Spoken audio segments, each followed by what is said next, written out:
This is Radio 4, and at 8:30, it's time for Saturday Night Theatre.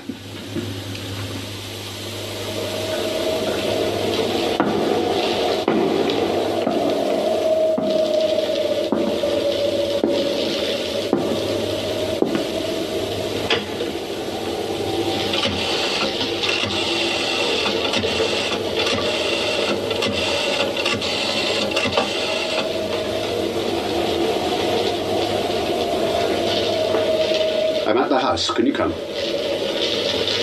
Well, I'm expecting a development. Right, good. Oh, by the way, the heating's off. You'll need a coat.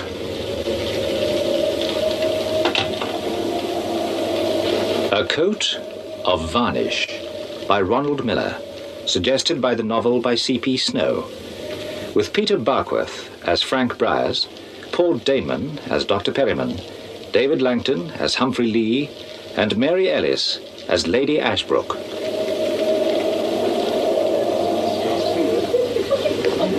Well? Pulse is regular, unruffled. I wish I felt it. What do you feel? Apprehension.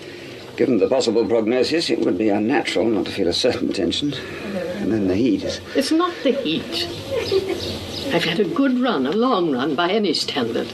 Enough ought to be enough. It's not. I want to go on and on, indefinitely. Why does one tell one's doctor what one wouldn't tell a friend? I rather hoped I qualified on either count. You qualify. A whiskey? No, thank you, not while I'm on duty. Oh, my dear man. Well, a bitter lemon, perhaps. And you? Give me a Coca-Cola. Right. Ralph, no pain. All I ask is no pain. Just out. You'll see to it when the time comes. If? When?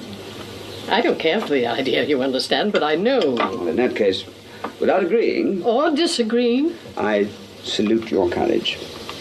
There's an old military saying, it doesn't matter what your morale is. What matters is how you behave. My generation was brought up on it. Also, your class. I don't reject the appellation. What is class but breeding? Still respected in a racehorse, if not in the human race. We were taught, my generation, never betray emotion in public. I take it your profession is similarly instructed. I don't recall it as part of the syllabus. Isn't the secret of the bedside manner to dissemble, to give nothing away? In your case, there may well be nothing to give. All the same, it's good to have company at such a time. My grandson isn't company, he's family. And the girl? Never. Not while I'm alive. She's not unattractive. Good enough for a slap and tickle. Out of the bedroom, out of the question. I don't remember seeing her here before. She lives across the square. Permanently horizontal, I'm told. During one of her rare vertical moments, she picked him up, or he picked her up, I forget which, on one of his leaves. Oh, they look well together. The sheen of recently satisfied sex. Listen to her. Insatiable. Still, tonight, even Miss What's-Her-Name is welcome. When sentence is about to be passed, one doesn't care to be alone. You're determined to anticipate. And you insist on playing Let's Pretend. Very well, I'll play. What are the rules? Merely to keep an open mind until we have the result of the tests. Is your mind truly open?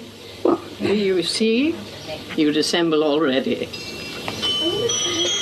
That laboratory is taking an unconscionable time confirming the obvious. they have to be absolutely positive, or positively negative. The phone will ring shortly. Now, until it does, try to believe that nothing is final. My dear Ralph, as a medical man, you are, of course, obliged to lie.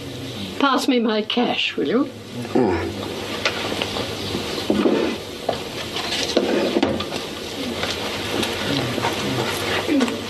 Your usual fee? Oh, no. Take it. No, there's no urgency. Take it while the going's good. Well, my grateful thanks. No, mine to you, Ralph. My very grateful thanks for all your many services down the companionable years. Which reminds me, one last favor. When it happens, in a month, 2 months, whenever, I'm to be cremated and my ashes disposed of by the local vicar. No fuss of any kind, you follow? I take it your solicitors Have know their what... instructions. You'll see to things. Oh, my dear Madge, it's really Do not... I or do I not have your understanding? Yes, but surely your grandson is the one No. who's... No, not Loseby. You. Well? Should the eventuality arise. Good. Then it's settled. What is settled, Grandmama? The anticyclone over the Azores, responsible, I gather, for the present heat wave. Amazing, isn't it? I thought the sun had given England up as a bad job, like everyone else. Seems before we sink strike-bound into the oil-infested waters of the North Sea, there's to be one last breathless summer. A long, hot summer. Lovely. Is it? I'm not so sure. Grey, cold, and wet are what we're born to. All this sun beating down tends to make London almost sinister. Sinister? Street after street, littered with those dreadful black plastic bags the dustmen leave when they fly off to their villas in Ibiza. Do they really have villas in Ibiza? No, of course they don't. Well, maybe it's Monte Carlo. Whatever the sun does to London is a damn sight better than being in Frankfurt looking down the wrong end of an SS-20. I don't want to talk about the Russian army. And you better change into mufti before someone takes a pot shot at you. And that is unless Miss... Thurkill. But please call me Susan. Unless Miss Thurkill insists on uniform. He looks very handsome in it, don't you think? Loseby looks handsome in anything. Or, for that matter, nothing. But I don't have to tell you that, do I? Miss Thurkill, Dr. Perryman. Good evening. Hi. How is she, Doctor? Well, as you see, irrepressible. I never felt less. Where in God's name did those come from? I bought them, Lady Ashbrook. They're lilies. A fraction early for the funeral. However, no doubt if they're tended carefully. They're meant to cheer you up. But I'm not despondent. I'm going out not with a whimper, but a bang. I'm having a fiesta, doing the things I've always most enjoyed doing.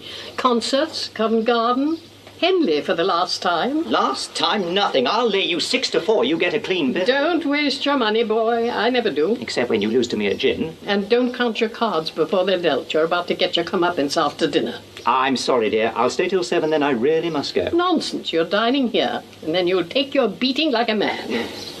I have a date. Oh? Not with me. I'd get out of it if I could.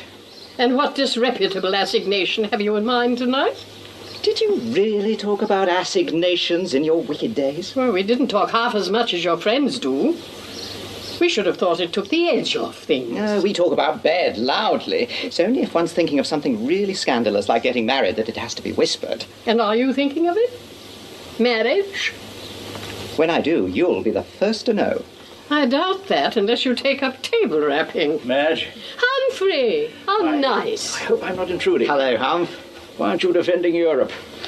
I slipped in through the garden door. Ah, the famous garden door. In case you were asleep. In this, my dear, one can only swelter. What's the forecast? No change. They say it's going to last. I envy it. Any news? We're waiting for the telephone. Pointlessly, but to please Dr. Perryman, I'm pretending otherwise. You know each other? By sight, I think. By reputation. She's in good hands. Thank you. Well, don't say that. He'll up his charges. Loseby, give Humphrey a drink. Something soft. Right. Oh, this is Sheila Thurston. Susan Thurkill. Humphrey Lee. How do you do? Oh, I'm fine, thanks.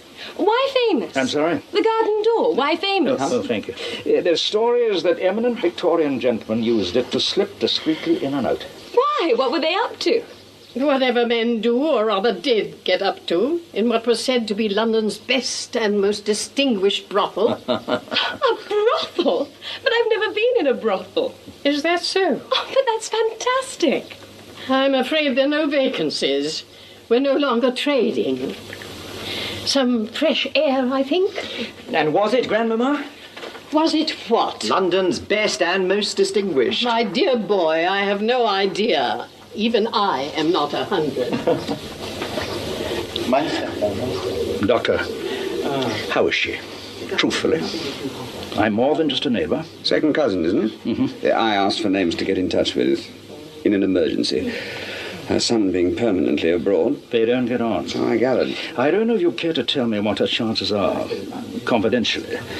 I'm used to secrets. Yes, you were in that particular service, I believe. She told you that too? Only after you'd retired, Colonel. What hope is there? Well, one can't be sure until one sees the plates. However, An unpleasant way to die. there are quite a number of unpleasant ways. I've seen one or two. I think in her shoes, if the worst came to the worst, I should expect my doctor to ease me out. Should you now? Well, you wouldn't be the first relative who said that. I take it you're not the first doctor who's listened. She shouldn't live here alone, with just a daily coming in. I've told her so a dozen times. She has an independent mind. And a powerful will. Oh, very. She wants the lilies in a vase to remind her. Of what? Time's winged chariot or something. Lilies. God, I should have thought. Oh, don't let it bother you. It doesn't. It's just that Mister will think I'm such a bird. Mister? Noseby. Vase is in the pantry. Now, where's the pantry? Through that door, first on the left. Thanks. Was that the telephone? It's next door, Madge. Oh, excuse me, Colonel. Can I ask you something? By all means. Well, you're a sort of relative, aren't you? Yes. And you've known Mister for years. Well, what I want to know is, am I doing it all wrong? You see, I've been sleeping with him since we met. Oh, yes? It's not lust. Pure and simple joy and pleasure. I seem to have an endless capacity for sex. That must be exhausting. No, but it's a fearful bore. I do like Mister. I mean, really like him, not just bed. It's just possible it could be serious. That would be a lark. There's more to Mister than appears, you know, or perhaps you don't. He's not just army, he gets bored easily, and he has a temper uncontrollable at times. I'll have to watch it. Watch her, too, while she's still with us. She disapproves of me. I can't think why. We've lots in common. She was a goer in her day, wasn't she? Well, again, I'm hardly qualified. Well, I am. It takes one to know one. What do you think? She's charming, articulate. Oh, come on, Humph.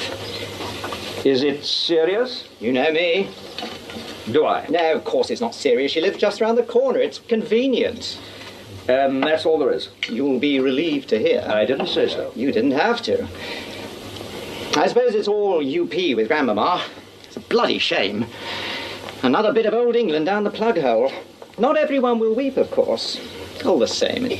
You came over specially? No. We're playing a team from Brazil tomorrow on Smith's lawn. And I had to see her, didn't I? Just once more. In Father's unlamented absence, I shall miss her. Yes. Oh, where shall I put them? Here, or is it too crowded? Fine. Or would here be better? Oh, no, that's got flowers on it. Doesn't as well. matter. Why no? How about here? So put the bloody things anywhere you bloody like. It couldn't matter bloody less. Yes? I'll get him. Ralph, take it on the landing. Yes, all right.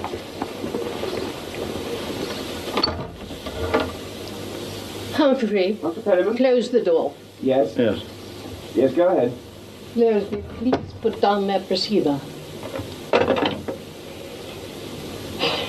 Yesterday, I went to Henley. I've always adored the regatta. It's so absurdly English. The band of the Grenadiers pumping out the yeomen of the Guard under a blue and white striped awning. Men with that ferocious red complexion you only see in one of Turner's most abandoned sunsets. Youths in flannels and multicolored blazers. I wonder if someone would be kind enough to give me a small brandy. Yes, Grandma. Thank you. Where was I? Blazers at Henley. There's something reassuring about a blazer. Now then, Ralph, out with it. We all know what you have to tell us. No, you don't. It's all right. You're all right. What was that you said? They can't find anything. No sign at all. You're in the clear. But are you certain? The report is unequivocal. There's no clinical doubt whatever. How extraordinary. I have the most powerful premonition. What did I tell you? What did I tell you?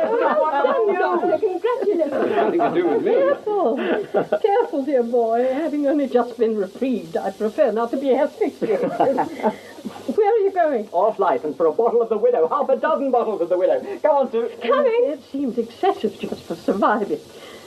Still, I suppose it's not every day that death taps one on the shoulder and then society's made a mistake. Rather short of the ready mess bills. Can I stick it on your account? I have no account, dear boy. You know I always pay cash. In that case, if someone could see their way clear to just... Yes. No. Here. I say, that won't push the boat out very far. One bottle will do nicely. Come on, mister. Well, for once I'm not entirely sure what to say. Yes, I am. My very good health.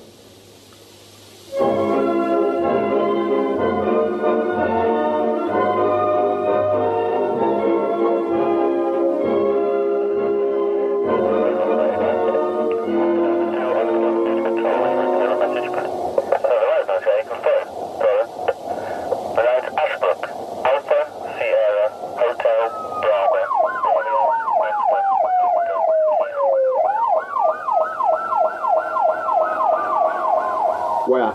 In the alcove.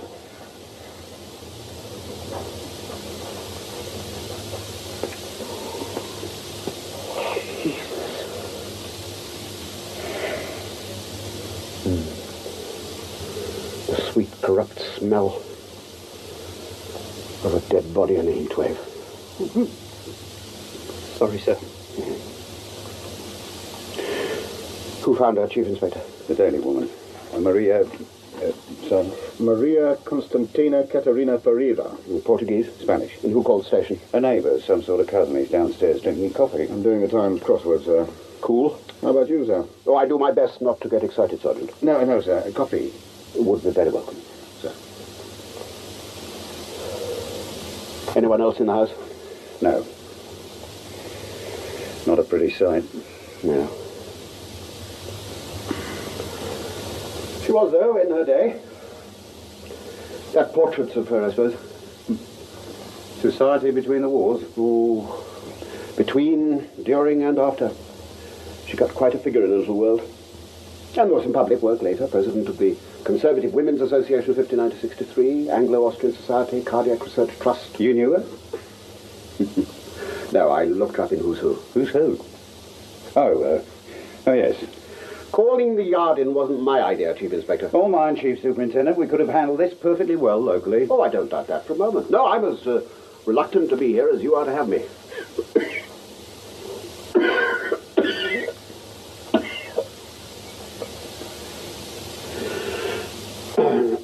I was clearing my desk. Yes. I heard you were handing over the murder squad. Reasons of health? I'll be all right out of London. Your last case, then? Hopefully. I take it you'll be operating out of Gerald Road. We'll try not to tread on your toes too much. Sorry I'm late, Frank. We always are. Bloody traffic. I suppose everyone's made a mess of things as usual. Oh, yes, sir. Prints and traces are all over the place. Professor Morgan, Home Office, Chief Inspector Reese, Gerald Road. Nothing has been touched, Professor. And you know Inspector Shingler. Norman, Professor. Too hot for homicide. Still, I suppose you better get on with it. She's over there. Right, where's the thermometer? Had a picture taken, has she? Not yet, no. He's coming. Chief Inspector, perhaps you could hurry up that photographer of yours. Yes, sir. We are short-staffed, sir. Our regular man's on holiday. Oh, where did he go? Costa del Sol. Hardly worth it, more Sol here.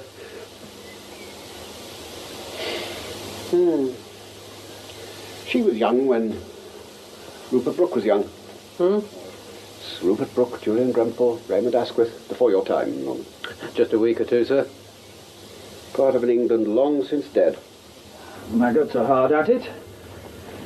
Right, first name? Madge Marnie. Right. Ashbrook, Madge Hermione, deceased. Cadaver on floor of alcove. Alcove adjoins living room. Blood on carpet, not too much, like someone spilled half a glass of Beaujolais.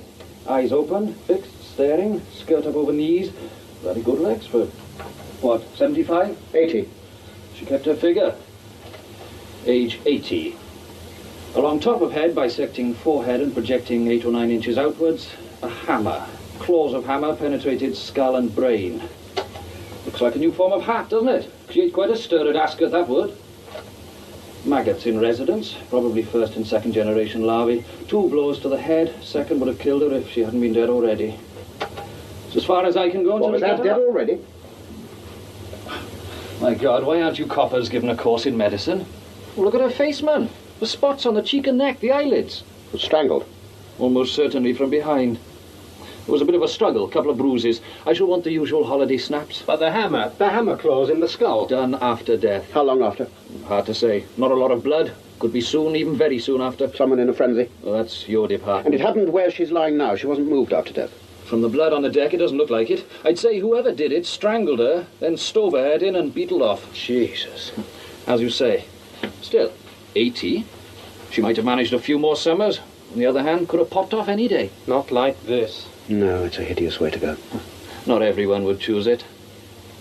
Well, nothing more I can do until I get her onto the slab. Send her over when you've done with her. And don't forget the pretty pictures. Photographer? Stuck in a traffic jam. Oh, time of death. Oh, I'd say she's been dead about 36 hours, plus or minus 3 or 4. Today's Monday. That takes us back to Saturday. Well done. Evening? Evening or night. Not before 7, not much after 11. When we get her opened up, we may get a little closer. It's for you, sir. Then again, we may not. Gracias. What was that? Coffee, sir. Oh, it's mine. I did you a favour. Get her covered up now, please. Oh, and Sergeant, perhaps you could move that screen across the alcove. Very well, sir. You, what's your name? Maria Constantina Caterina Ferreira. Oh, please sit down.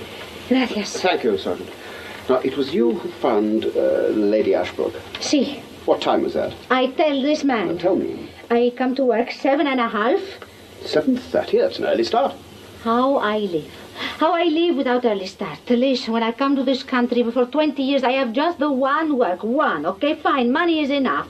Today, how many work I have? 4. 4 work I have today. And still not enough money. What happened to money, please? It's a long story. It's disaster. You could always go back to Spain. España, disaster too. You know what I say? Bring back Franco. That could be difficult. Maria, when you arrived this morning, was everything downstairs in order? To begin, same as ever everything, except... No, is nothing. What is nothing? Garden door. Always my lady lock at night. Today, garden door is open. I think my lady forget to shut. I shut. You didn't tell me that. You didn't ask? Chief Inspector, perhaps you'll be good enough to have a look. Oh, that prince will be all over it. Norman, go with him. Sir.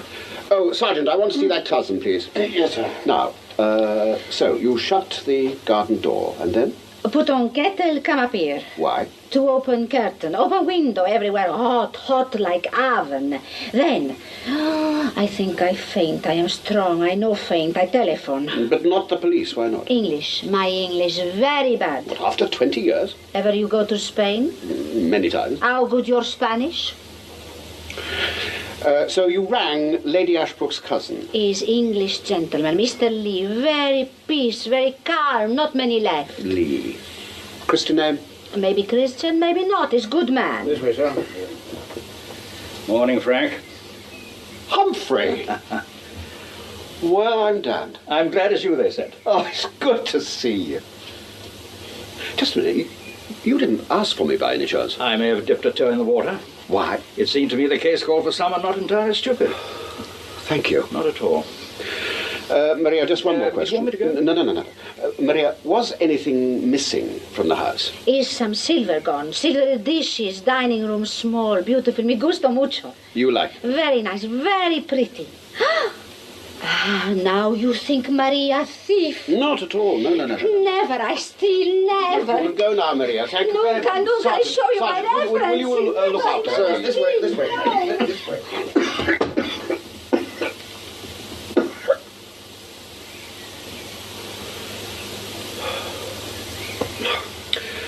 Well. Sorry, I can't offer you a drink. I don't. Not anymore. What, doctor's orders? Oh, good God, no. One day I just decided not to. It was a challenge. And that you never could resist, could you? Oh, I don't believe it, because in Cyprus you could put us all to bed. Turks, Cypriots, Macarius himself if necessary, and still be first down for breakfast. It's a long time since Cyprus, Frank. You were just a chubby young copper then. Bright, but chubby. Bright enough to use the best intelligence officer on the island, and the most unscrupulous. War's unfair in love and war. No, you haven't changed. And you, still playing it straight down the line? You make scruples sound like a misdemeanor. Listen, this is your backyard. I mean, you know these people. So what do you make of it? A burglar who went berserk? How it looks? Or how it's meant to look. Do burglars carry hammers? Possible? I'd have thought unlikely. Did you like her? I think more than she liked me. We used to bicker about politics in the 30s. Spain, you know. She never quite trusted me since. You were relatives? Distant cousins. Oh, so you're not her next of kin? No. There's a son. He lives in Morocco. He's not been back for years. She didn't care for him. He drinks. Husband? Died some years ago. Permanent undersecretary. Rather less permanent than anticipated. One day he just collapsed over his desk in Whitehall. The perfect exit for a civil servant. In his case, less than elegantly timed. His pension wasn't index-linked. But they hadn't thought that up yet? No. It coloured her attitude to money. She became... parsimonious? Cautious. But who was she close to? Anybody really close? Her grandson. And he to her? To all appearances, he was over here a fortnight ago, playing polo. Over here from where? Germany. He's a captain in the lifeguards. Photographer, sir. Yes, come in. Simon, get on to the Ministry of Defence, will you? Tell them I want to speak to a Captain Loseby. Loseby of the... Lifeguards. Lifeguards. British Army, Northwest Europe. Top priority short of war. And get the MOD through the yard. Sir. Same as usual? Room first, then body? No, the body first, please, and then the garden door, and then this room. Will do. Yes, cautious in what way? She never used a checkbook. Everyone was paid in cash. She kept it in the top of the desk. It's an open invitation to theft. She recorded the number of each note in a notebook. Oh, there's nothing here. Oh. What's this, a toolbox? In a drawing room? She had everything to hand in here. It was the hub of her life, this room. Yes, but a toolbox? Well, surely if some odd job needed doing, she could send for a carpenter or a plumber. Plumbers and carpenters cost money. An old woman's harmless eccentricity. Not so harmless. There's no hammer. Oh, that's how he got in, all right. Through the garden door, the lock's been A forced. professional job? I'd say a minor villain who knew what he was up to. Norman? No locksmith, but no casual thug. Someone handy with a knife. Right. Right, let's move it.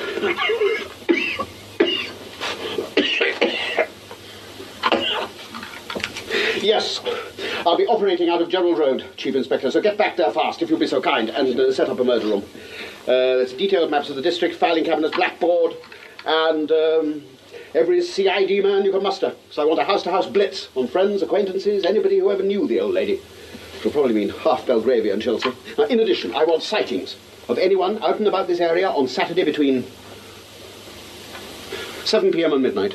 I don't care if it's the mayor or the Archbishop of Canterbury, or the fire brigade. Someone must have seen someone. Any questions? No, sir. Then don't let me keep you, Chief Inspector. Very good, sir. Norman, will you call a press conference, please, for tomorrow afternoon? Because if we don't give them something to bite on, they'll speculate. They'll do that anyway. Oh, yes, and find out about her will, who gets the money.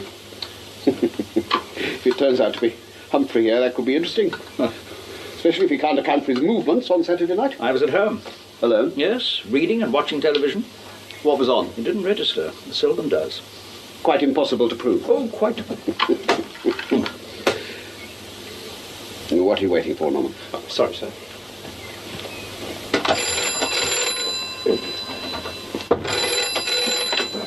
Briars. Good morning. Who am I speaking to? Yes, I am asking urgently for Captain Loseby. I see. You're positive there's no mistake. Yes, I would like that very much. I have it. Thank you. Yes, and you have a nice day, too. It's a charming girl, presumably with American connections. No, Captain Loseby is not with his regiment at the moment. He's in London on compassionate leave. He flew home 3 days ago when his grandmother was taken ill. Taken ill? But Frank, I saw her 3 days ago and she was as right as rain. Would I like the London address where he's staying? Yes, I would. This address. Maria! Oh, Sergeant, would you ask Maria What's the name to come up here, please? Certainly, sir. Right. Garden door? Yes, please. Miss Farina, sir. Maria, Lady Ashbrook's grandson, is he staying here? Was. When? Before 2 weeks. Has he been here since? No. For example, this weekend? No. You're absolutely sure? So, now Maria told a lie. Have you any idea where he is? Of course Maria knows where he is. Well, perhaps you'd be good enough to tell us. He's in Germany with British Army, entiende? For God's sake, tell this idiot who I am. Lady Ashbrook's grandson, Captain Lowes. It's all right, Sergeant. Maria. Sorry, madam. Sorry about that. Friars, Murder Squad, Scotland Yard. Where is she? The alcove.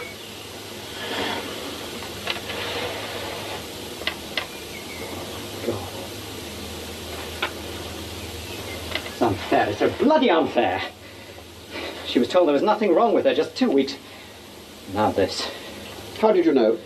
Porter at my club. Which club? The In and Out. Heard it on the radio. I need a drink. No, sorry.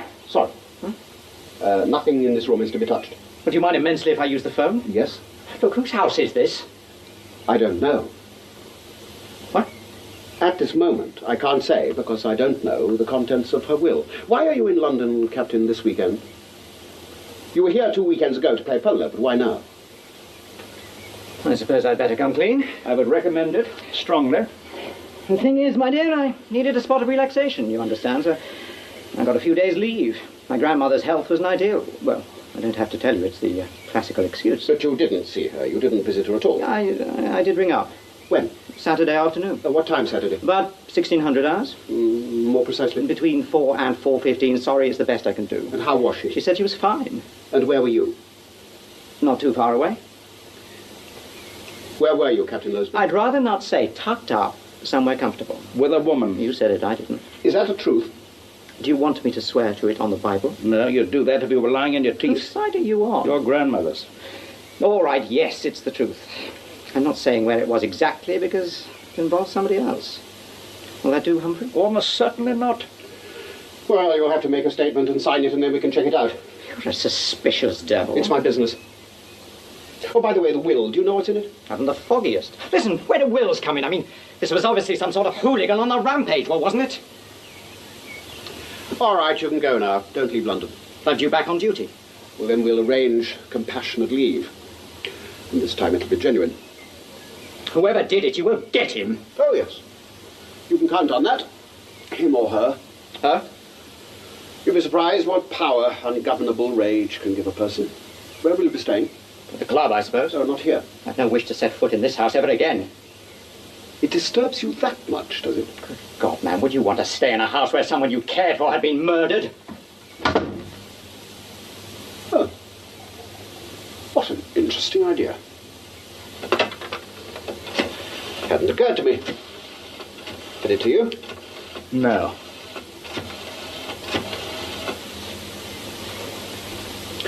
Sorry to disturb you, Chief Inspector. There's been a change of plan. I want the murder room set up here, at the scene of the crime. Yes, it is, but the house will be unoccupied until the will is published, and after all, this is the murder room, isn't it?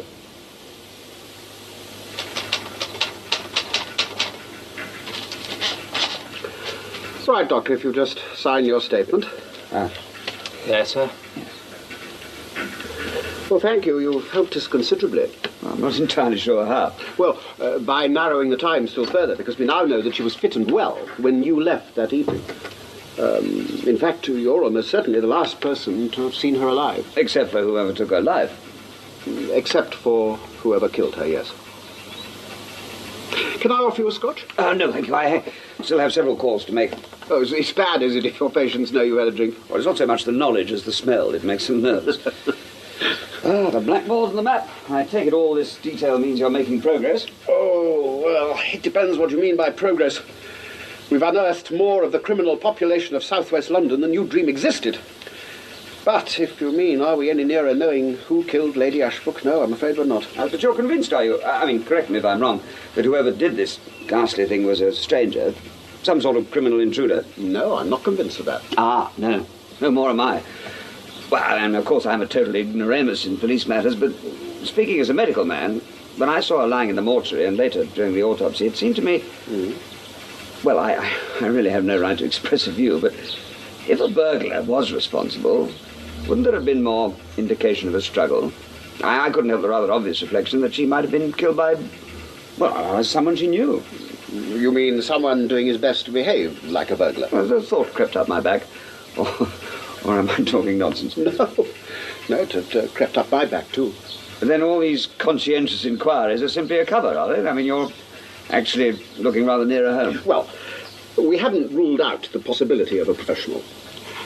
At the same time, after years of doing this sort of work, one develops certain antennae. And yours are telling you what mine are telling me? Well, you get a feeling in the fingers. Oh, by the way, whoever murdered Lady Ashbrook either wore gloves or wiped away his prints. There wasn't a fingerprint in the house we can't account for. What about the footprints? No, none. He may even have gone out through the garden in his stocking feet. Well, that's interesting. So if he wasn't a professional, he behaved like one in all respects. Not quite all. Oh, £300 in cash gone, some silver dishes stolen, that's professional enough. He didn't need to beat her head in, though. That's not professional. The horror of it. One can't help feeling that when we abolished capital punishment, we made a serious mistake. Oh, you're a hanger, are you, Doctor? Hanging? No. Too many sexual connotations. But I believe in getting rid of certain kinds of criminals. Shooting, if you like. A terminal drug, the least messy method we can find. You don't feel it would be a throwback, that it would make society even less civilized than it is? It's a profound need of society to take its revenge on those who offend its deepest instincts. You see, I've had to deal with some child murders. Beyond description. And if I'd caught the people who did them and thought I could get away with it, I'd have shot them without thinking twice. I might even have done the same to whoever killed this old lady. But I wouldn't string him up or go through any other sort of ritual execution. Have you ever heard the noise in a prison when someone was about to be executed? I did once when I was just starting in the force. Well, it might change your mind. I doubt it. You see, you're trying to keep life hygienic in a world becoming daily more violent, more toxic. You have to find a way of balancing the books. Well, an eye for an eye. 2 eyes, perhaps. For one. I must go. Yes. In a moment. Well, thank you for your time, Doctor, and your statement. I've enjoyed our conversation. We must talk again. With pleasure. Oh, by the way, about those stolen notes. As I'm sure you know, she kept a record of each number in her notebook. It was in a locked drawer in her bedroom. Well, we've dug into every shop in the metropolitan area, and not one that was on her desk that night has turned up. But 2 £10 notes that she used to pay a bill about a year ago have surfaced in a newsagent's in Pimlico, and quite naturally in the normal way of business. Well, you buy your papers there, don't you, at Barlow's? And you often pay in notes. Huh? I should have mentioned this before. Yes, I did let her pay me in currency, and I took a fraction off the bill as a quid pro quo. It's a not uncommon practice nowadays. Will the Yard feel obliged to make a signal to the Inland Revenue? Oh, I shouldn't think so, no. We've rather more important things on our plate. After all, the sum involved must be fairly modest. Marginal. Oh, well, I doubt if you'll hear any more about it. Well, thank you. It would be unfortunate if it got around. A doctor, expected to be like Caesar's wife and so forth. And I'm told the penalties are no joke nowadays. I'm not a rich man. No? No, I've never made the money that I could have. Oh, why was that, Doctor? Oh, you don't want to hear about all that? No, I do. I'm very interested. Well, any competent physician can get success as a consultant, and any man a class better can make his mark on what they call research. I wanted something better. I wanted to satisfy myself. In the long run, that's all that matters. It may sound strange, but I didn't want to make medicine just a shade more scientific. I wanted to make it a good deal less so. In what way? Well, for example, what do we mean when we talk about the mind, or the spirit, or the will? How does the mind affect the body, and vice versa? Until we know the answers to those sort of questions, we know nothing.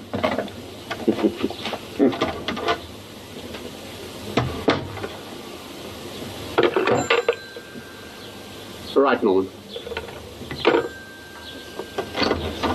Is Thurkill here yet?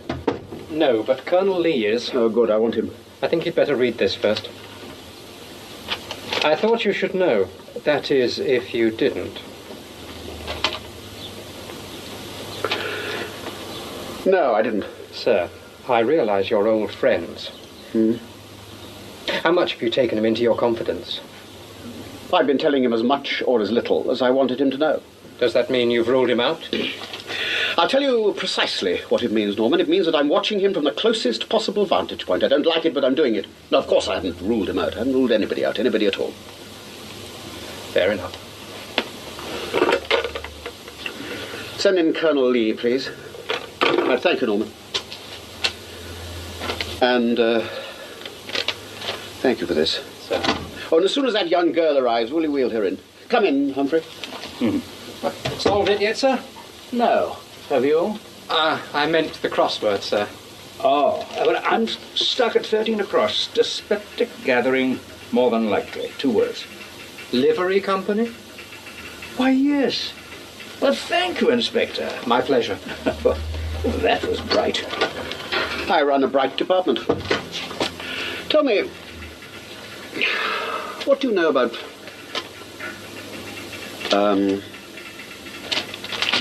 Dr. Perryman? Not a lot. Those who do speak highly of him. Why? He's been working a tax fiddle. I used to think that most of us were honest about money. Now I sometimes think that none of us is. Miss Thurkill? Am I late? I am, aren't I? Terribly sorry, but I only just got out of bed. You know how it is. Sit down. Thanks. Golly, you've been busy. Are you getting warmer? By the minute. You don't mind Colonel Lee being present, do you? He's helping us with our inquiries. I say, that usually means... It wasn't you, was it? No. Look, sit down, please, Miss Thurkill. No, not there. Come and sit here. Her chair? Does it bother you? Not a scrap. Why should it? Right, well, go ahead. I'm listening. What for? You asked to see me. Oh, that's right. Listen, you've had Mister in 3 times in as many days, giving him the 3rd, 4th, and 5th degree. It's obvious what you're thinking. Well, you're wrong. It wasn't him. Couldn't possibly have been. Go on, ask me why. Twist my arm. All right, since you insist, I'll tell you. Because he was with me. That's why. You say Captain Loseby was with you that Saturday evening. Morning, afternoon, and evening. We were together the entire weekend. Where? My place just across the square. Well, don't you see? That's why he wangled leave. To be with me. It's always been good between us. But that weekend, it was the best ever. We really had liftoff. And you'd be willing, would you, to swear to the truth of what you're saying in a court of law? I'd happily shout it from the housetops. You said nothing of this at our first interview. You hadn't started bullying my boyfriend, had you? Right, will that be all? Oh? Is there any further evidence you'd care to volunteer? Can't think of a thing. I just wanted to set the record straight. I felt I owed it to Mister. Oh, you won't tell him I told you, will you? Why not? Well, he wouldn't want it bandied about. One of his other birds might get to hear. Oh, I see. So what you've just described to us is not an exclusive arrangement. How do you know? He plays the field. We both do. That's why she didn't care for me. You disliked her? Oh, I could live without her. She stood between me and Mister. But I didn't kill her, if that's what you're thinking. Well, you couldn't have, could you? I'm stronger than I look, you know. No, that's not what I meant. What did you mean? Merely that if Mister was with you, then you must have been with him. If you're his alibi, he's yours. Do I need an alibi? They're always useful. Have you got one? No. Tut, tut. Well, thanks for telling me about mine. If there's anything I can do for you, either of you, anytime, ciao. A remarkable offer.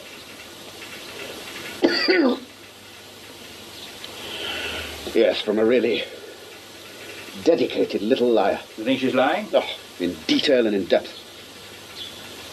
And you don't always come clean either, do you, Humphrey?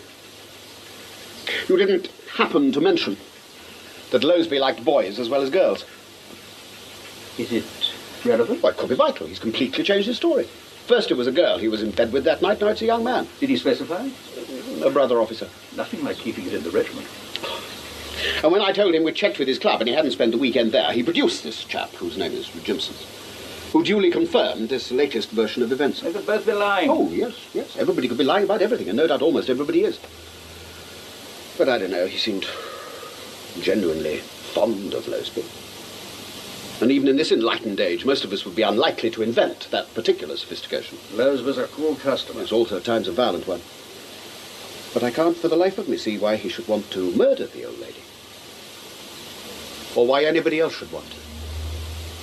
There seems to be no motive. Oh, come. Well, can you think of what? Several. For example? Sex. Old women have been raped before. Not the vestige of a sign. Money. None of you would kill for a few £100 in notes. There could be more stashed away. No, we've turned the house inside out. A beneficiary under the will. None of you benefit substantially. Oh, sorry, I'm not supposed to tell you that. I hope it's not a disappointment. No, there is no one with a conceivable motive. With one exception. Who was that? You. Oh, that's an interesting flight of fancy. No, it's not fancy, it's fact. You're the only one we've got a motive for. May I hear it? It's political. I'm fascinated. Yes, so was I. When I learnt that when you were up at Cambridge, you were an apostle. Who dug that up? Inspector Shingler. Is it true? Yes. But if I may, to coin a phrase, put it bluntly, not every member of that exclusive Cambridge dining club was a Soviet agent, at the time or subsequent. Oh, quite. But if you were one of those who was, if you continued to be after you came down, if you still are, and Lady Ashbrook knew and was holding it over you. Assuming there was anything to hold, how would she know? Through her husband. Whitehall talks to Whitehall's wives. And at the time of the Burgess and Maclean affair, you were investigated. It's all here, neatly documented. Investigated 3 times. And 3 times cleared of any connection whatsoever. Yes, in common with others who were later proved to be traitors. He should go a long way, your Inspector Shingler. Was it you? You haven't cautioned me. Was it you? No. But then, as Miss Rice Davis would say, I would say that, wouldn't I? Look, murder happened in this room. And there is someone moving about, going through the normal workaday routine, which one takes as unthinkingly as breathing. Now, I don't know what's driving him. But I shall find him. Because I want that person more than I've ever wanted anything in my life. What's driving you? She sprang from an England very different from the present, the England of my youth. And we said England then, not Britain or the United Kingdom, though that was what we meant. And no Scot, no Irishman or Welshman took offence. Somehow England warmed and embraced us all. Well, I have an unreasoning and almost neurotic regard for that period and that memory. We no longer have an empire, we're not the workshop of the world, and we even have a problem paying our way. But until quite recently, this was still a land of tolerance and gentleness. And now that too is disappearing, like a dream. So, whoever it was, will be smoked out. Smoked out! And brought to justice. She has my word. Yes, sir, that's the score up to last night. For what it's worth, we've covered half London. Well, it may be useful, Commissioner, but it's small stuff, it's chicken feed. And it's not leading anywhere. Well, I still think so, sir. The key is here in this house. Instinct, Commissioner. Yes, sir, I'm getting impatient too. Oh, that reminds me, how long have we kept her waiting? An hour. Oh, good. That shall cool her heels. If no other part of her anatomy. Wheel her in, Norman. You think she'll talk? No, she'll talk all right. Whether she'll talk anything like the truth is something else again. Come in. Hi. Hello. I know. Don't sit there. Sit here. I'm beginning to feel quite at home. Miss Thackel, come on to the balcony for a moment, would you? You're in a funny mood this morning. You see those flats at the bottom of the garden, the ones facing the mews? Uh-huh. Well, a couple living there have just told us that on the night Lady Ashbrook was done to death, there was a girl hanging about the mews when they went out to dinner, and that was about 8:30 that Saturday night. And when they came back, somewhere between 10:30 and 11, the girl was still there, walking about between the mews and the street. They gave us a description of the girl. Light brown hair, medium height, smartish clothes, trousers, carrying a multicoloured shoulder bag. Of course, you do realise that could be just about anybody north, or for that matter south, of the Mason-Dixon line. Technically, yes, it could be just about anybody, but in fact it wasn't, was it? It was you. Oh, for heaven's sake, how could it be me? I was with Mr. practically the whole weekend, I told you. In considerable detail. Well then, I couldn't be with Mr. and walking about the Mews at the same time, could I? We managed to work that out. You lied to us, miss. That's not a very nice thing to say. Miss Thurkill, you have concocted an entirely bogus story about where you were and who you were with that night. You've gone further. You signed a written statement confirming it. Now, that's a very serious offence. Don't you think you'd better consider your position? I told you. I was with Mr. and he was with me. No, he wasn't. He was not with you. We've known for some time who he was with and why. Who was he with and why? It doesn't matter. We're satisfied about his movements. That's all you need to know. All right. I lied. I was only trying to keep Mr.'s nose clean. He was with Dougie Jimson. They were being all boys together, weren't they? Not for the first time. Oh, Mr.'s such an ass. He's not really gay, you know. Not that it would matter if he was. Live and let live. And he's not ambidextrous either. It's just a game with him. Variety, the spice, and so forth. All the same, I must have a little talk with Mr. Oh, do, by all means, have a little talk with Mr. Meanwhile, perhaps you'd be so good as to have a little talk with us and tell us, if it wouldn't be too much trouble, where the hell you were that night. I'll tell you this. If it was me in the Mews, and I'm not saying it was, I'm not saying it wasn't, but if I was there, waiting about for hours, I couldn't have been in here murdering the old girl, could I? We managed to work that out, too. Then why am I here? You're helping the police with their inquiries, miss. For the nth time. If you'd rather not, there's no compulsion. Listen, I'm on your side. Yes, I'm not sure whether that makes me feel better or worse. I do care for you, really I do. Well, in that case, where were you that night, Miss Thurkill? And what the devil were you up to? Well, now, let me think. Got it! Saturday night, of course. Now we're getting somewhere. I do most prayerfully and profoundly hope so. There's no one in the flats, everybody out of town, the heat. So I decide to call up Mr. in Germany. Surprise, surprise. The duty officer says he's most frightfully sorry, but Mr's on compassionate leave, his grandmother failing fast. So I go rushing round here. Then you were in this house, this very room that night? I'm telling you. But you've told me so many things, Miss Thurkill. But this one's true. Oh, for heaven's sakes, don't you want to hear the truth from me? Never having had that experience, I couldn't say. What time did you get here? A little after 8. What happened? No sign of Mr. and Grandma chirpy as a sparrow. I guess in a flash what he's up to and who with, but I don't want to get him in shtuck with his granny, so I let it go. We make conversation for a minute or two. The radio's on. Some waltz or other. Strauss, I think. Takes her back to 1066 or whenever she was young. She even dances a few steps. Well, it's not exactly hot gossip, but I've seen worse at Annabelle. Miss Thurkill, are you making all this up? Would I do that to you? Please, Norman. How long were you here? 3, 4 minutes at the most. And then? I say nighty-night, sleep tight, and I'm on my way. So, you left the house, but you didn't leave the area. You hung around the Mews. I might have done. Yes or no, was it you in the Mews that night? Are you going to let him bully me? Answer the question. It was me, it was me, it was me. There. Yes? Tell him I won't be long. Who are you waiting for?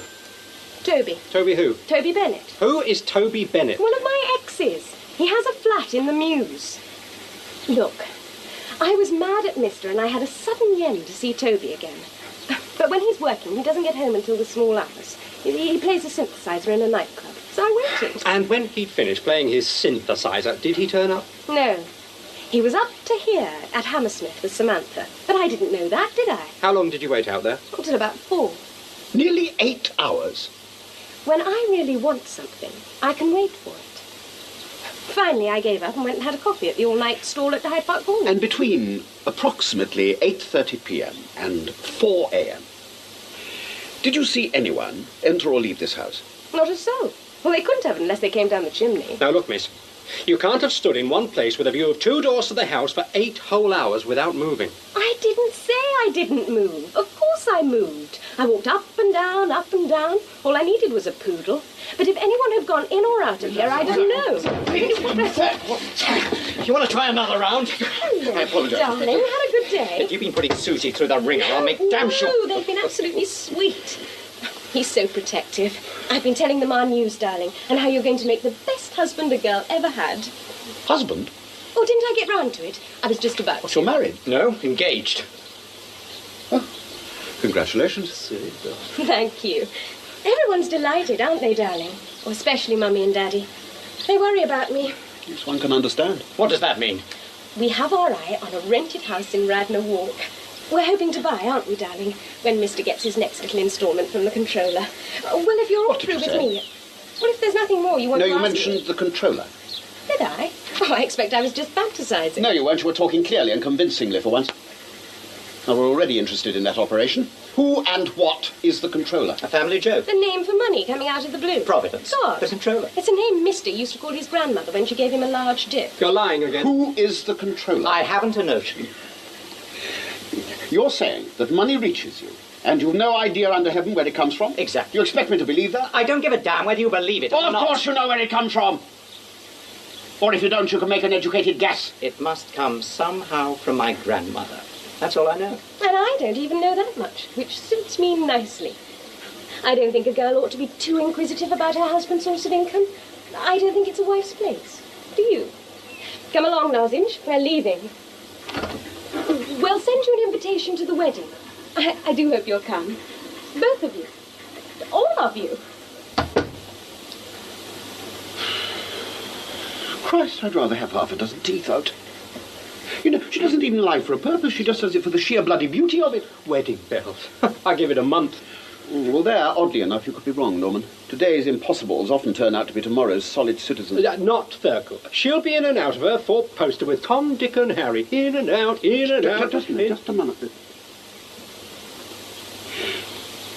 She was waiting in the Mews from 8:30 until about 4 o'clock the following morning. When I asked if in all that time she saw anybody go in or out of the house, she said, not a soul. She can't possibly know that for certain. But suppose it's true.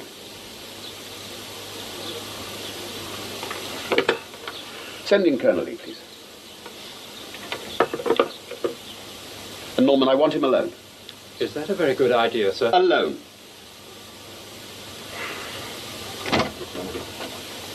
Good morning, sir. I realise I'm no longer personified. I thought you'd like to know that I know the way it was done. You know how? Oh, yes. And who?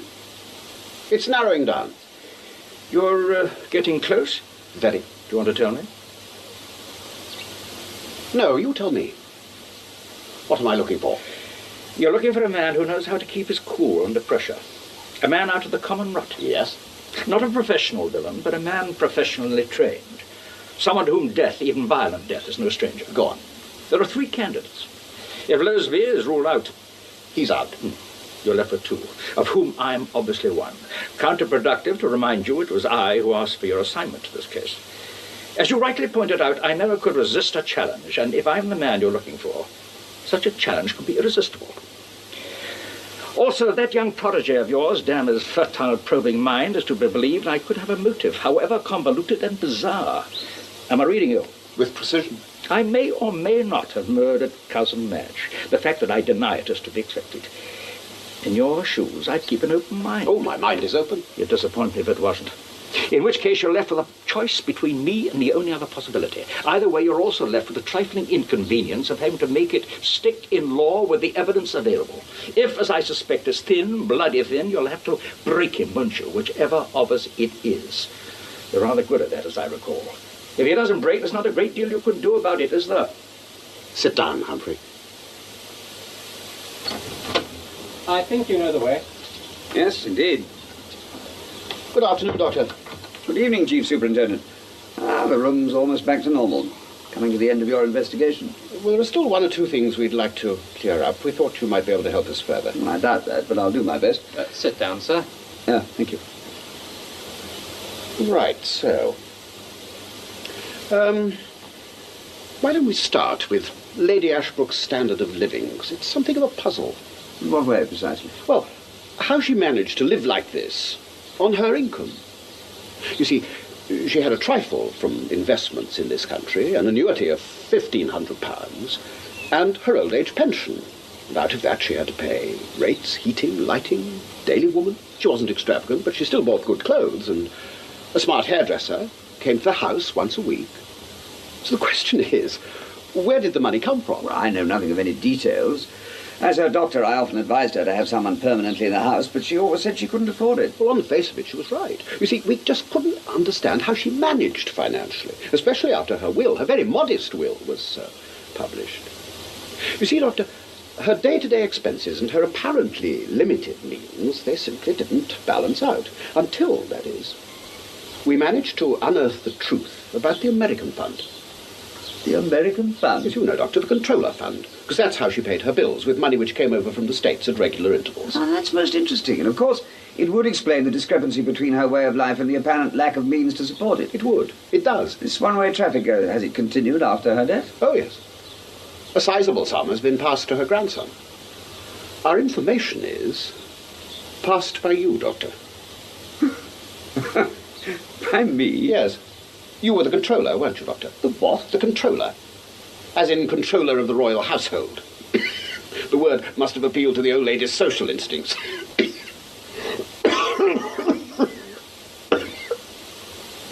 If I were your doctor, I should want to have those lungs of yours examined. Regularly. But you're not my doctor, are you, Doctor?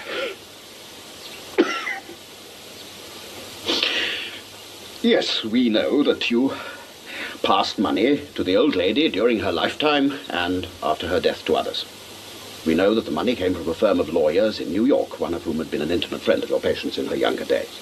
And we believe that when the money arrived here, it was collected by you, Lady Ashbrook being at first too conspicuous and ultimately too old to do so for herself.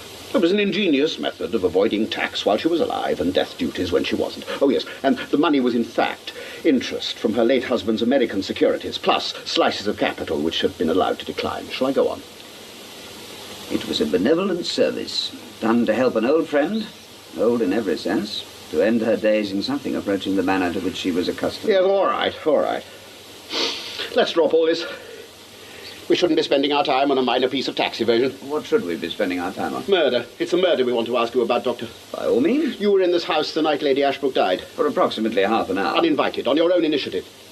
Am I to be charged with breaking and entering? Oh, no. You didn't break in, Doctor. 3 people, besides the old lady, had a key.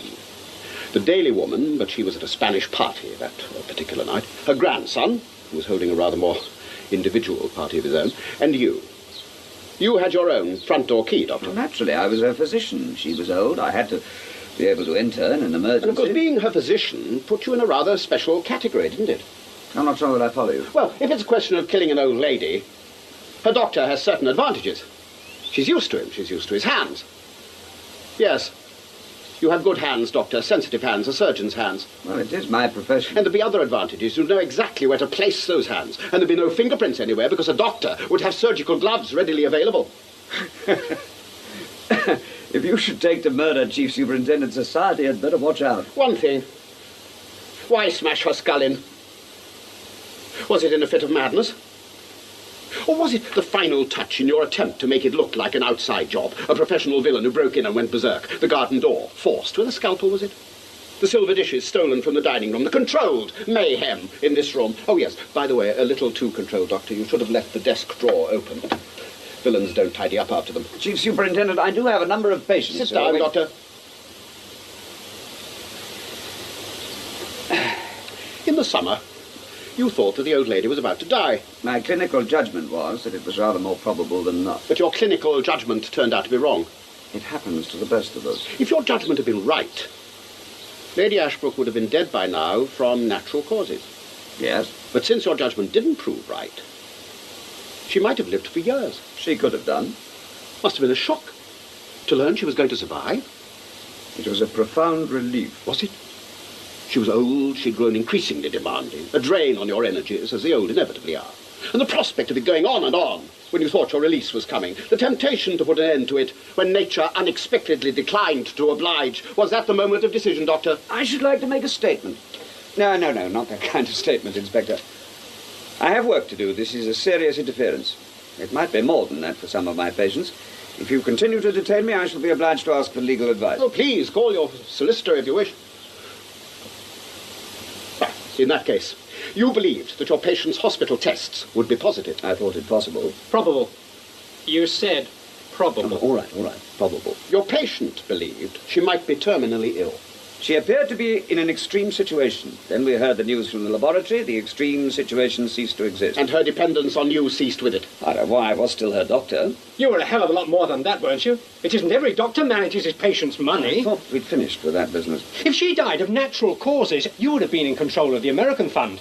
Now, when you realised that she wasn't going to die, was that when you decided, forget about euthanasia, I'm going to cave the old bitch's head in? Now, this is outrageous. Brutal murders are an outrage. To society, to decency, to ordinary human feeling.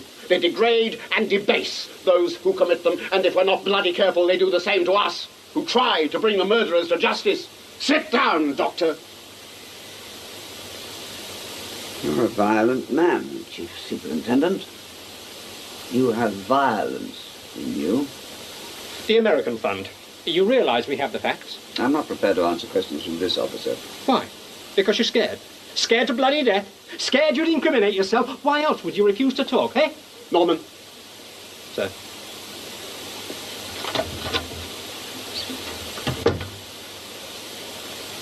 Why did you kill her, Doctor?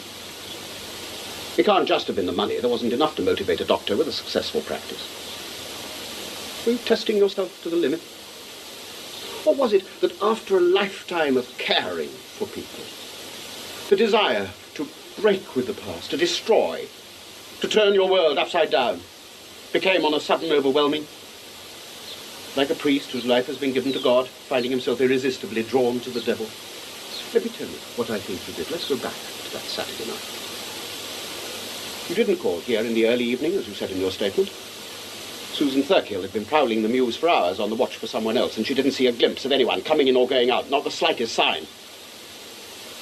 So you must have been here from the middle or late afternoon until the small hours, and we think you waited unseen upstairs in a bedroom. Must have been a shock to hear the bell ring at about 8 and Susan Thurkill coming up the stairs, but she went away. Had she stayed, still you waited, while the shadows lengthened on the lawn, and you psyched yourself up for what you had to do. And then at last, when you were ready in your mind, you came quietly, very quietly, down the stairs.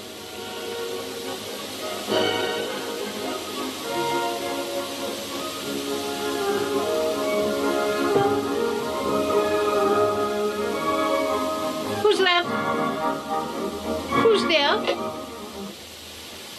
Is someone there? Oh, it's you, Ralph. I didn't hear the front door. Did I alarm you? I'm not easily alarmed. But there are those who are. You should make more noise when entering a house. Come in, come in. I hope I'm not disturbing you. Yes, but it doesn't matter. I was just playing the Kaiserwalzer on the gramophone. Well, I refused to say record player. Such a functional expression. A particularly fine performance by the Vienna Philharmonic. You're familiar with it, of course? I don't think so, no. Oh, you don't know what you're missing. Only the Viennese know how to play Johann Strauss. Richard is another matter. At once more difficult and much easier. Help yourself. Or do you still have calls to make? You're my last. Oh? I didn't send for you. Is this an official visit? No. Ah, that's all right then. I'm always pleased to see you, but less so when I'm paying for the pleasure. What will you have? Nothing. I've only just had supper. Not that I'm hungry in this heat. It's cooler as the darkness closes in. I don't particularly care for the darkness. Really? I rather like it. But I'm interrupting your music. Oh, no. Music's company. And for some reason I felt nervy tonight, but I don't need it now you're here. Oh, bother. This wretched pickup is always coming loose. There should always be someone here, Madge. In times like these, you should have a housekeeper or a companion living in. So you've said repeatedly. I can't afford it. Oh, pass me that toolbox under the desk. Or buy a new machine. I can't afford that either. There's a small screwdriver here somewhere. You know, it's curious. When I was young, I was helpless with my hands, but in my old age, you know, I'm quite a whiz at do-it-yourself. Ah, there, that should fix it. You know, if one had a choice when to be alive, Vienna and her heyday would be mine. Doesn't that strike you as the perfect time? With no antibiotics, no penicillin, no sulfonamides. No proper dentures, I know. They say the drains were dreadful, too. Oh, but the music. That lives on. That's all that matters, to live on. I brought you these. What are they? Vitamins. Here, try a couple. My dear man, I don't need pills, not now. Thanks to you, you gave me a whole new lease of life. I? When you insisted that I take those tests, the result, the lifting of the shadow, suddenly all was changed. Can't I persuade you? It will be easier this way. Easier? To regain your health. But I never felt better. What time do you have? 9:16. Ah, that's all right, then. We've still got a few minutes. For what? I've got a date. Directly after the news. A date? Here? Certainly. I danced with a man who danced with a girl who danced with the Prince of Wales. Now, don't look so alarmed. They're doing a rerun of the Edward and Mrs. Simpson serial on television. I never miss it. You know, I danced with that handsome creature on more than one occasion. He was a charmer, if ever there was one. And so were you, Ralph. Yeah. So were you. Listen. Nightingales aren't confined to Berkeley Square. I've never known you to take more than one before. It's been a difficult day. I lost a patient. A simple gastrectomy. Oh, I'm sorry. She came to just before the end. The look of astonishment on her face. Well, everyone lives with a certain prospect of death, but no one believes it will happen to them. One of the respects in which existence is merciful. Yes. By the way, Ralph, I've made you my executor. Not that I aim to be troubling you for years. The way I feel tonight, I may well go for my century. In that case, you won't want to catch cold. In this heat. I like the air, what there is of it. Leave the windows open, please. Ralph, did you hear what I said? Yes, I heard. As your medical advisor, I'm afraid I must insist that you take proper care of yourself. Drafts can be dangerous. Madge, did you know there's a statue of Newton in one of the Cambridge colleges? Trinity, I think it is, with the inscription, Qui genus humanum ingenio superavit, who surpassed the entire human race with his genius. Few of us can do that. But not to be part of the common herd, that we can aspire to, that we can achieve. Ralph, I think you'd better go now, and if you're thinking of driving... Do you ever drive, Madge? A fast car? Really fast? Not myself. There were no lack of young men willing to drive me as fast as I cared to go. Ah, and that was fast, wasn't it? Yes. You're that sort of person. You were scared, were you? Not in the least. No. No, you wouldn't be. Fear has no more place in your make-up than it has in mine. I've just been reading Rebecca West on the mind of murder. Fascinating. But she's wrong in one particular. He who thinks of murder objectively is dead in the most important part of it. Dead? No, not dead. He who thinks of murder objectively not only dares to drive the mind to the brink and over, he must surely be intensely, uniquely alive. Ralph, you... May we have the music on? You really are talking nonsense. Shh. Why? I would like you to go now. No, Madge. No. Listen to the music. Music for a nice, pretty, cushioned world.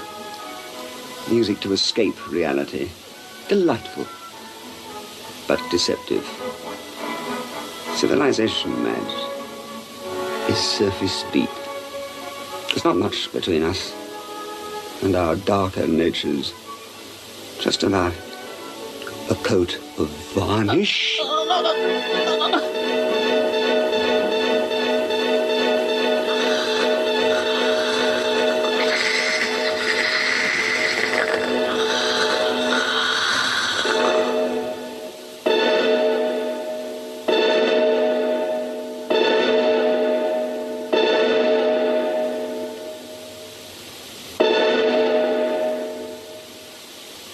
You'd planned a clinical murder.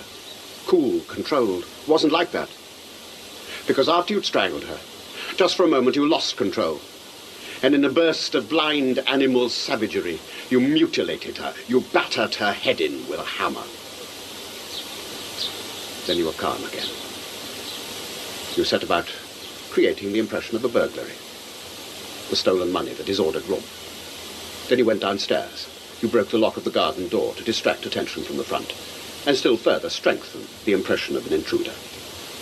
You removed some silver dishes from the dining room to support the burglar theory, and returned upstairs to hide them in your medical bag. You stayed here in the house of the woman you had most brutally murdered for several hours. Not many men could have done that.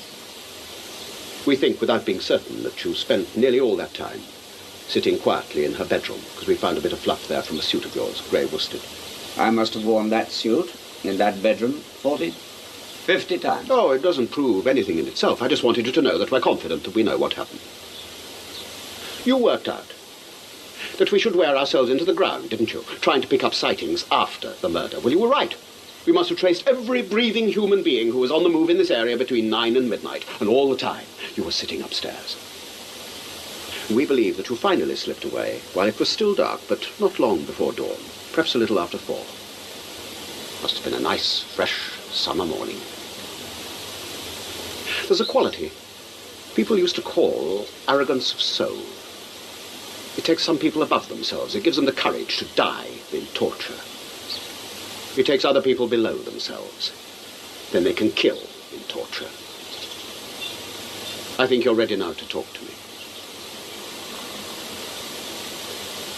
Yes, I'm ready.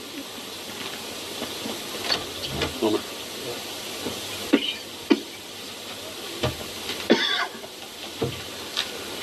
Take your time. You don't have all that much, do you? I understand that you're retiring early. I can't, no? Naturally, before you break your staff, you want to end with a success. I've listened carefully, Chief Superintendent, to everything you had to say. I've answered your questions to the best of my understanding. I've paid close attention to your various profiles of my character. Interesting, even flattering profiles. I have also followed your reconstruction of certain alleged actions of mine. Now, I'm going to take a leaf out of your book and tell you that you are a most unusual man. We are, in fact, not unlike. In my profession, I sometimes tell an intelligent patient that I'll treat him like a specimen on the table being examined by the two of us. Let's look at your case together, like a body on the table. Forget the psychological approach. Let's look at the body of facts. What have we got? Yes, I was connected with Lady Ashbrook. Yes, I did some business for her. Yes, some of the business evaded some minor tax regulations. Yes, I was her executor after death. Yes, I was in a position to make a little money out of her. What else? Nothing. That's it, the sum total. That's all we have in the way of fact. All else is conjecture. No solid tissue, no concrete lesions, no proof. And that's what we need to complete a successful operation. Proof. And that's what we don't have. And now, if you'll forgive me, I really must get back to my patients. Oh, 2 minor matters. This house. I consider that I've helped you as much as I reasonably can by allowing you to use it as a base for your investigations, but as executor of Lady Ashbrook's will, I do have a certain responsibility to the beneficiaries. If you have made no further progress in, shall we say, a month from tonight, I shall feel obliged to commence proceedings to obtain vacant possession. And the other minor matter? Occasionally I have a touch of sciatica in my right leg. Have you ever had it? Makes walking rather painful, especially in the rain. I'd be obliged if you could lay on transport. Yes, I would like the police car that brought me here to take me home. At once, please. A moment. Yes. Thank you. All papers relating to Lady Ashbrook's estate will be sent to the Director of Public Prosecutions and the Inland Revenue. Ah. I admit I made a modest killing, but that kind of killing and the one you have in mind, that's another story, isn't it? Good night, Detective Chief Superintendent. Doctor, you did it. I know you did it. What do you say? Prove it.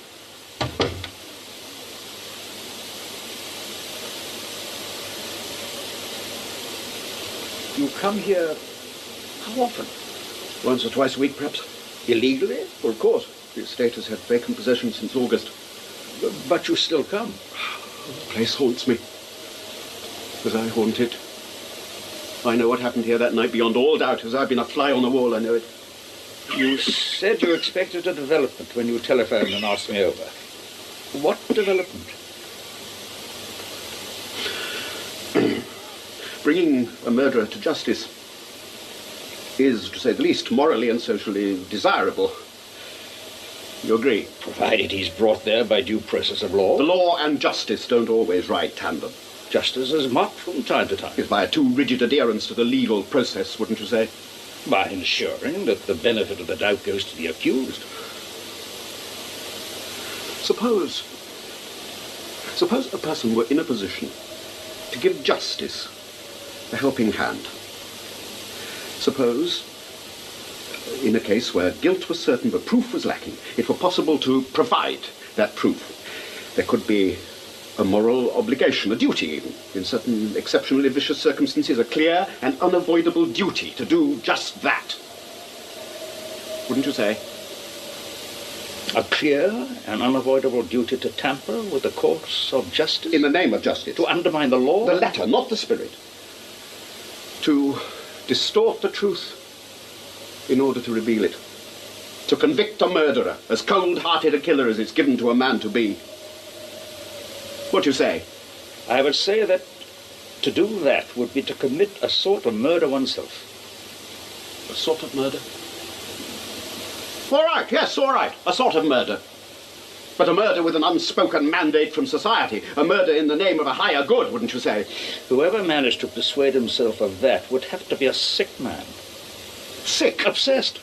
Obsession is a sickness. Playing God is a sickness. Such a person would be playing God. And what, do tell me, were you playing on the island when you pulled every dirty trick in the book? I was a soldier fighting a war. You don't fight wars with a rule book. You're a policeman keeping the peace. You can't do that without one. Well, we all have our fantasies. I was just flying an imaginary kite.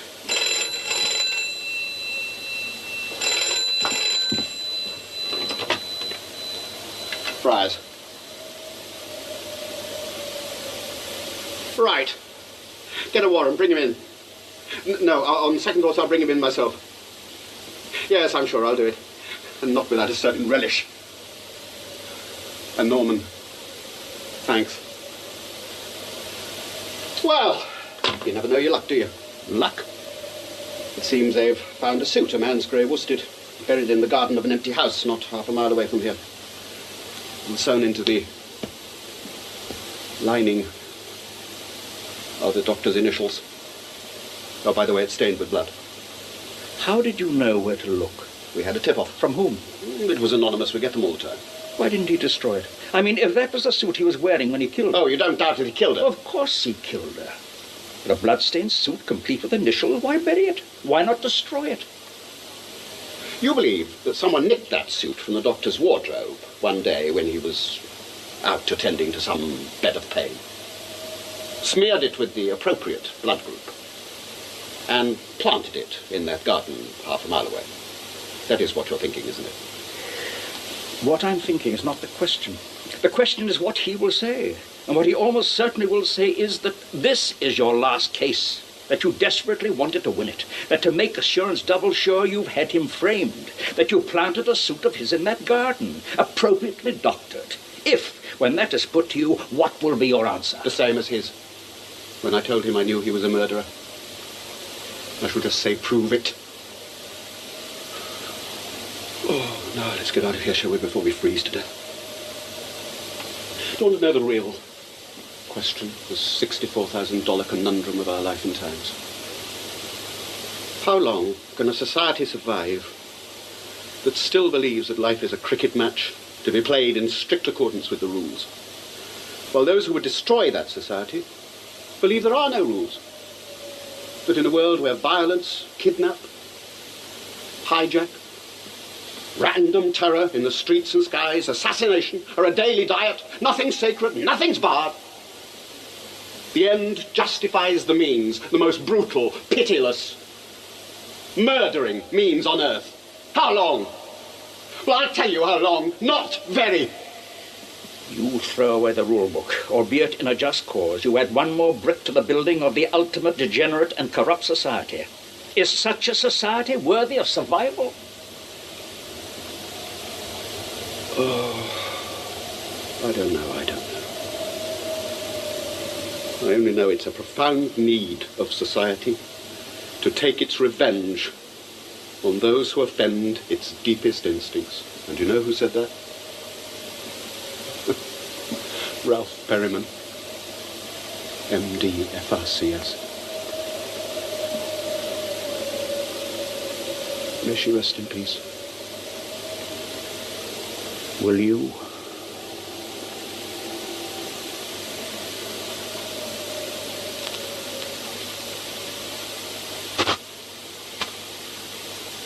In A Coat of Varnish by Ronald Miller, suggested by the novel by C.P. Snow, Frank Briers was played by Peter Barkworth, Dr. Perryman, Paul Daneman, Humphrey Lee, David Langton, Lady Ashbrook, Mary Ellis, Captain Loseby, Anthony Daniels, Susan Thurkill, Stacey Dorning. Sergeant Tanner, James Bryce, Chief Inspector Reese, James Kerry, Inspector Shingler, David Peart, Professor Morgan, John Strickland, Maria Eve Karpf, police photographer Mark Straker. The play was directed by David Spencer.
This world is endless, so wide, so far, but somehow I'm still lost in you.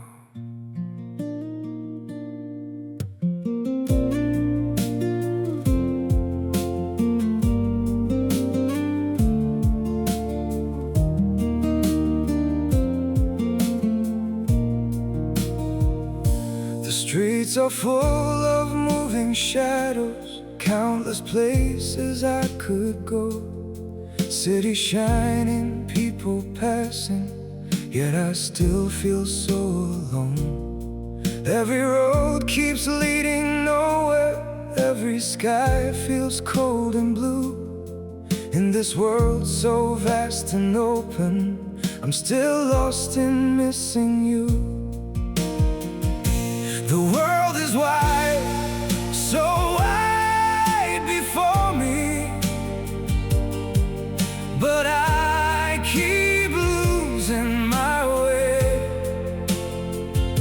Somewhere in the endless distance,